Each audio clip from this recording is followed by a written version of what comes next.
कौमी असम्बली के इजलास में 7:30 बजे तक वक्फा। तहरीक दम एतमाद पर वोटिंग का इंतजार। जब तक राय शुमारी नहीं होते ईवान से वापस नहीं जाएंगे। बिलावल भुट्टो का ऐलान। बुज़दिलो, वोटिंग करवा लो। मरियम नवाज का भी ट्वीट।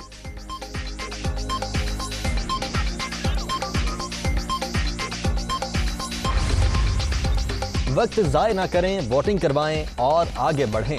मुल्क के मफाद के लिए एक शख्स के सिवा सबके साथ मिल बैठने को तैयार हैं। आसिफ जरदारी का इजहार ख्याल। सुप्रीम कोर्ट के हुक्म पर अमल होगा। स्पीकर असद कैसर की यकीन दहानी।